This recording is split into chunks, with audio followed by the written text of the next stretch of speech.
आखिरकार वो दिन भी आ ही गया जिसका पश्चिम बंगाल और असम की जनता को बेसब्री से इंतजार था।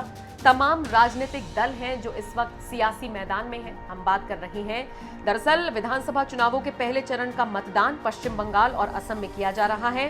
बंगाल के 5 जिलों की 30 विधानसभा सीटों के लिए वोट डाले जा रहे हैं, जबकि असम की 47 सीटों के लिए मतदान हो रहा है। आपकी जानकारी के लिए यह भी बता दें कि चुनाव आयोग ने इस बार वोट डालने के वक्त को बढ़ा दिया है।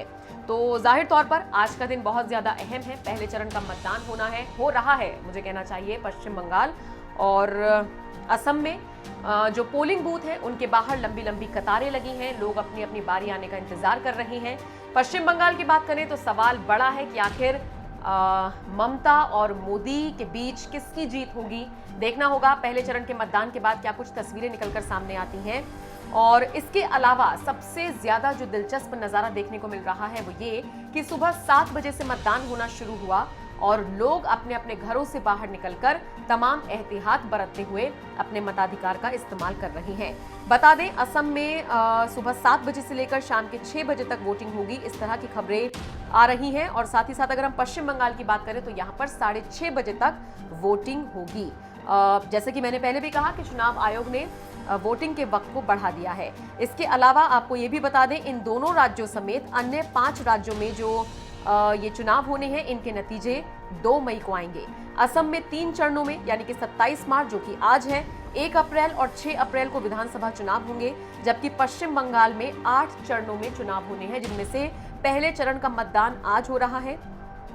इसके बाद 1 अप्रैल, 6 अप्रैल, 10 अप्रैल, 17 अप्रैल, 22 अप्रैल, 26 अप्रैल और 29 अप्रैल को मतदान होगा और फिर 2 मई को तस्वीर साफ हो जाएगी कि आखिर इन राज्यों में किसकी सरकार बन रही है।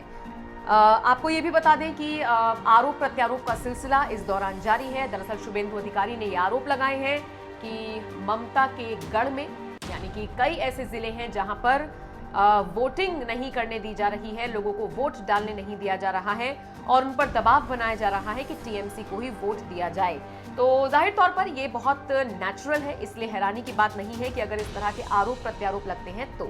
इन सब के बीच 6:30 बजे और 6 बजे के आसपास, क्योंकि मैं अलग अलग राज्यों की बात कर रही हूँ इसीलिए 2 अलग अलग वक्त आपको बता रही हूँ, जब इन राज्यों में चुनाव का पहला जो चरण है वो जब संपन्न होगा उसके बाद की जो भी अपडेट होगी सबसे पहले आप तक पहुंचाएंगे।